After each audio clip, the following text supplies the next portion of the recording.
Bismillahirrahmanirrahim. Assalamualaikum warahmatullahi wabarakatuh. Wassalatu wassalamu ala asrofil anbiya'i wal mursalin Sayyidina wa maulana Muhammadin wa ala alihi wa sahbihi ajmain, amma ba'du. Selamat siang teman-teman. Alhamdulillah kita bertemu lagi pada pertemuan ketiga mata kuliah Psikologi Pendidikan Berwawasan Al-Quran ini. Kami harap teman-teman semua dalam keadaan sehat walafiat insyaallah. Baiklah, perkenalkan, kami dari kelompok 1 akan mempresentasikan hasil kerja kami mengenai materi memori yang mencakup memori kerja, memori jangka pendek, dan jangka panjang. Saya Vini Aliandra selaku moderator dan akan membahas mengenai memori kerja bersama rekan saya Muhammad Solihul Amin akan membahas mengenai memori jangka panjang, dan selanjutnya ada Fardilia yang akan menjelaskan mengenai memori jangka pendek. Baiklah, yang pertama mengenai memori kerja. Memori kerja merupakan istilah yang digunakan oleh psikolog untuk menyatakan kemampuan yang dimiliki seseorang untuk menyimpan dan memanfaatkan informasi di dalam pikiran pada jangka waktu singkat dengan kegiatan mental yang sedang berlangsung, dan merupakan sistem yang terdiri dari 3 komponen, yaitu memori lisan jangka pendek, memori audio spasial jangka pendek, dan eksekutif sentral. Ini menurut Getterkohl pada tahun 2019. Selanjutnya, ternyata ada faktor yang mempengaruhi kemampuan memori kerja untuk menyimpan suatu informasi. Yang pertama, yaitu usia. Dikarenakan Getterkohl dan Alloway pada tahun 2009 melalui penelitiannya, mereka menemukan orang dewasa itu tidak bisa dapat menyimpan lebih dari 6 atau 7 satuan informasi dalam memori kerja mereka. Jadi, orang-orang yang berusia lanjut itu bisa mempengaruhi kemampuan kerjanya untuk menyimpan ataupun menangkap suatu informasi. Kemudian yang kedua, ada efek primer dan kebaruan informasi. Di sini, efek primer merupakan kelebihan atau keunggulan dari unsur-unsur pada bagian awal dari suatu satuan informasi. Dan sedangkan efek kebaruan merupakan keakuratan suatu informasi untuk mengingat unsur-unsur terakhir dari satuan informasi. Nah, biasanya efek kebaharuan ini akan lebih bertahan lama apabila unsur informasi tersebut diucapkan ataupun diomongkan secara lisan daripada hanya dibaca dalam hati saja. Nah, oleh karena itu Getterkohl pada tahun 2009 menyarankan bahwa jika kita ingin mengingat sesuatu untuk beberapa saat, maka informasi yang kita pelajari hendaknya diucapkan dengan bersuara dan tidak hanya dibaca dalam hati saja. Kemudian, yang ketiga, ada pengaruh suara lingkungan sekitar, di mana memori kerja akan bekerja dengan baik untuk menyimpan informasi dalam suasana hening, tanpa adanya suara-suara yang mengganggu. Itulah salah satu penyebab kenapa kita ketika membaca, kita butuh ruangan yang sunyi, ataupun ketika kita di perpustakaan, itu kita tidak boleh berisik, karena mengganggu memori kerja. Karena mengganggu memori kerja kita untuk menyimpan suatu informasi. Oh iya, ternyata informasi dapat hilang dari memori kerja loh. Mau tau nggak apa faktornya? Faktor yang pertama yaitu gangguan. Misal kita tuh ketika lagi mencoba untuk memperhatikan dosen, ketika mau dosen menerangkan, terus tiba-tiba kita dipanggil sama teman ataupun kita direcokin sama teman. Nah, pasti perhatian kita akan terganggu kan? Ya jelas, jika kita tidak terus memperhatikan informasi dari dosen tersebut, maka informasi yang akan kita dapat juga berkurang, dan bukan berkurang sih, lebih ke tidak optimal dalam menangkap informasi dari dosen, karena ada gangguan yang tadi gitu. Kemudian, yang kedua adalah multitasking atau mengerjakan banyak hal. Melakukan hal lain pada saat yang bersamaan atau dalam waktu yang sama. Misal nih, ketika kita lagi menghitung dalam hati, ngitung uang gitu, atau ngitung apalah, tiba-tiba kita dipanggil sama temen. Nah, kita yang refleks ngelihat ke temen atau spontan ngelihat gitu pasti gimana ya, pasti ngeblank gak sih kalau misalnya dipanggil lagi ngitung terus tiba-tiba dipanggil, pasti keganggu kan. Nah, itu tuh juga bisa menghilangkan informasi yang kita dapat dari memori kerja kita. Selain dua faktor yang mempengaruhi hilangnya informasi dari memori kerja kita tuh, ternyata ada juga memori kerja yang rendah gitu loh. Nah, jadi memori kerja yang rendah tuh memiliki 3 karakteristik. Yang pertama, kemajuan belajar yang rendah. Kemudian yang ketiga, kelemahan memonitoring kualitas tugas. Maksud saya yang kedua adalah kelemahan memonitoring kualitas tugas. Dan yang terakhir ada karakter dia tuh gagal mengikuti suatu perintah. Perintah yang dimaksud di sini adalah perintah dari pendidik ya, perintah dari seperti guru, dosen gitu. Jadi kalau untuk contoh kelemahan memonitoring kualitas tugas tuh seperti anak-anak SD ataupun SMP ya, atau SMA juga, itu seperti kita tuh dikasih latihan sama guru, kemudian tugas kita tuh bukan dikoreksi sama guru langsung gitu loh. Jadi tugas latihan kita tuh dikoreksi sama teman-teman sebaya kita, teman-teman sekelas kita. Nah, dimana orang-orang yang memiliki memori kerja yang rendah itu kesulitan dalam memonitoring kualitas tugas itu. Misalnya karena misalnya yang seharusnya benar jawaban temennya malah disalahin sama dia, begitu juga sebaliknya. Itu contohnya. Itu dikarenakan ya mereka memiliki memori kerja yang rendah atau kayak nggak fokus gitu. Nah, selanjutnya ada memori jangka pendek yang akan dijelaskan oleh rekan saya, Fardilia. Kepada Fardilia, waktu dan tempat saya persilahkan. Saya Fardilia akan menyampaikan tentang memori jangka pendek. Memori jangka pendek merupakan ingatan tentang fakta, huruf, kata, bilangan, atau informasi kecil yang bertahan selama beberapa detik sampai 1 menit atau lebih pada suatu waktu. Selanjutnya, faktor-faktor yang mempengaruhi memori jangka pendek.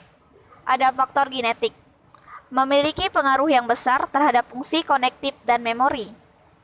Faktor usia, penurunan fungsi memori terjadi seiring dengan bertambahnya usia. Faktor nutrisi,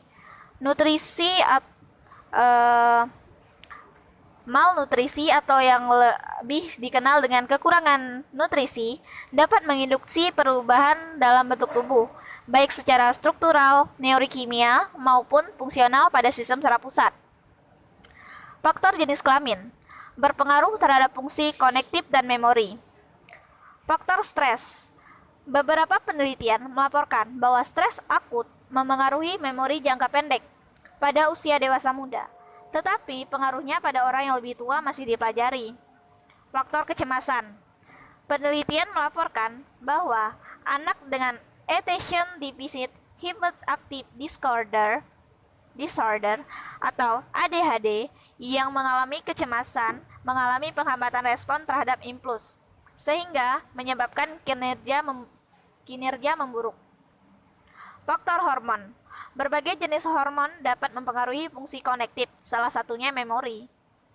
Faktor kelainan otak, seperti trauma, kelainan vaskular, infeksi sistem saraf pusat, epilepsis, gangguan metabolik, alkohol, dan intoksikasi logam berat dapat menyebabkan kerusakan otak, sehingga fungsi konektif dan memori akan sangat terganggu apabila terjadi suatu kelainan otak. Faktor stimulasi memengaruhi fungsi konektif dan memori. Selanjutnya, tahapan memori jangka pendek. Ada encoding. Pada tahapan ini, informasi akan diseleksi dari memori sensorik. Individu akan memilih apa yang ingin diingat. Apabila informasi tersebut tidak diperhatikan, maka informasi tersebut tidak akan dapat diingat kembali. Encoding terbagi menjadi 2. Yang pertama ada phonological coding. Sesuai dengan model Bedley, Informasi dibuat menjadi kode dalam bentuk suara atau nama, bisa jadi vokal. Yang kedua, visual coding. Informasi dibuat menjadi kode dalam bentuk gambar atau visual. Hal ini sering disebut dengan memori fotografi. Strike, kapasitas memori jangka pendek terbatas, sekitar 7 lebih kurang 2 item. Namun, beberapa orang dapat mengingat 5-9 item. Tidak ada angka pasti untuk kapasitas memori jangka pendek, karena hal ini tergantung pada memori jangka pendek. Retrieval, semakin banyak item yang disimpan, maka semakin banyak waktu yang dibutuhkan untuk mengingat kembali data tersebut. Memori jangka pendek, selain berfungsi untuk menyimpan informasi yang dibutuhkan untuk waktu yang pendek dan berperan sebagai ruang kerja untuk perhitungan mental, juga berfungsi sebagai stasiun pemberhentian sebelum menjadi memori jangka panjang. Selanjutnya ada karakteristik memori jangka pendek. Informasi pada memori jangka pendek merupakan memori yang disadari. Kapasitas memori jangka pendek kecil, yaitu sekitar 7 lebih kurang 2 item. Bisa berupa mengingat nomor telepon atau password. Informasi cepat diakses, durasi pada memori jangka pendek sangat singkat. Tanpa adanya rangsangan tertentu, maka informasi akan hilang setelah 18 detik. Kehilangan informasi dapat dicegah apabila terjadi pengulangan. Informasi biasanya disandingkan dalam bentuk suara. Informasi dapat dipotong atau diubah menjadi hal yang lebih familiar agar meningkatkan kapasitas memori. Baiklah, mungkin itu saja yang dapat saya sampaikan. Selanjutnya akan disampaikan oleh teman saya.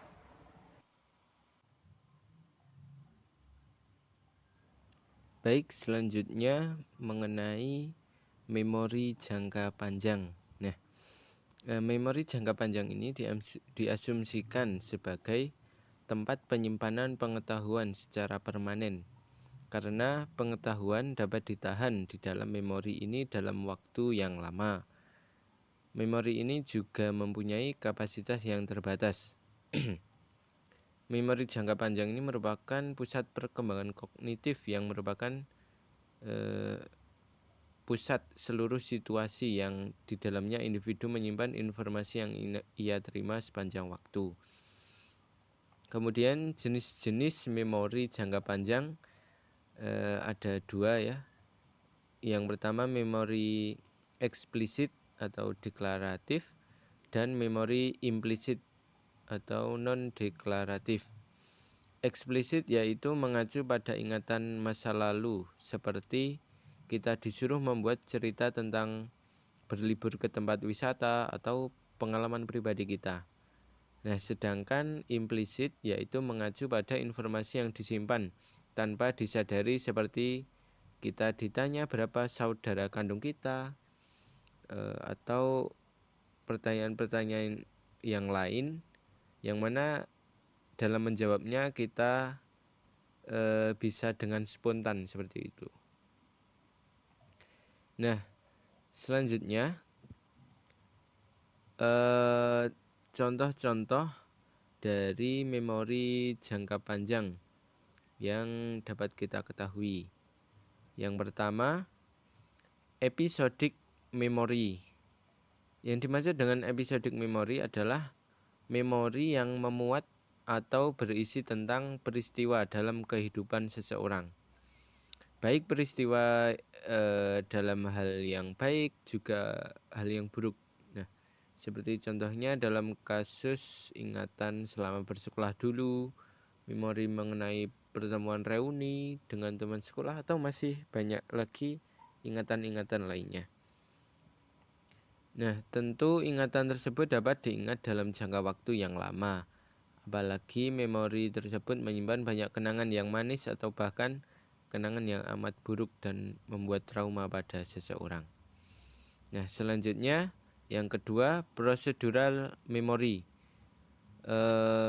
Procedural memory ini yaitu memori yang berkaitan dengan sebuah prosedur atau tata cara melakukan sesuatu yang merujuk pada pengetahuan tentang cara mengerjakan sesuatu atau dalam sebuah dunia pekerjaan.